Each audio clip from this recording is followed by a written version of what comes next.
Guys, you know how flat earth brought many of us to the realization that God is real and that he lives in the heavens above us, above this earth, and that there is heaven and it is real? Well, look at this. In the book of Enoch, the second parable, it's called the lot of the apostates, the new heaven and the new earth. So remember in Revelation, John saw a new heaven and a new earth, and there was no more sea. Well, look at this. And this is the second parable. Now listen very carefully to what this says this parable is about. It's concerning those who deny the name of the dwelling of the holy ones and of the Lord of spirits. Where do the holy ones and the Lord of spirits dwell? They dwell in heaven. And you know how a lot of people that believe that now didn't believe that before? Well, part of that has to do with something being revealed to this world.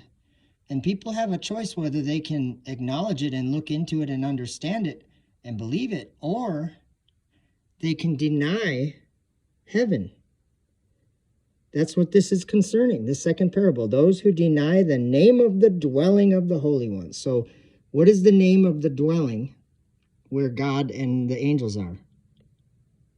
It's heaven. Okay, look what it says here. And into heaven they shall not ascend, and on the earth they shall not come. Such shall be the lot of the sinners who have denied the name of the Lord of spirits, who are thus preserved for the day of suffering and tribulation. On that day, mine elect one shall sit on the throne of glory and shall try their works, and their rest, or their places of rest, shall be innumerable. And their souls shall grow strong within them when they see mine elect ones and those who have called upon my glorious name.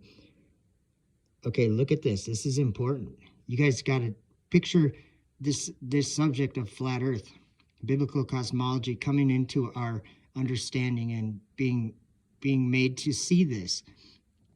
Look at this is amazing. Then will I cause mine elect one to dwell among them, and I will transform the heaven and make it an eternal blessing and light. And I will transform the earth and make it a blessing, and I will cause mine elect ones to dwell upon it. But the sinners and evildoers shall not set foot thereon. So I want to point out is that many of us have ceased living on the world where we used to abide, we used to dwell. Now we live in a different world, one that's true. And I would argue that it has to do with the new heaven and the new earth. And here's another thing. This is in the book of 2nd Ezra, chapter 7, verse 26. Look, the time is coming when the signs appear that I told you about in advance, and the city will appear, appearing as a bride, and the land that is now hidden will be openly displayed.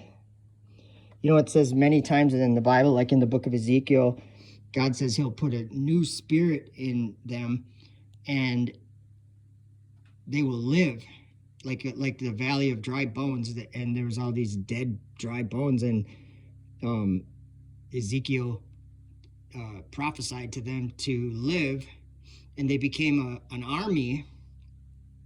And God said he would place them in their own land. He would take them from among the heathen and place them in their own land. So these scriptures are all pointing to some kind of land that's hidden, that one day God will call people to come and live on that land. I think we're talking about flat earth, but many people probably don't. Amazing things, though.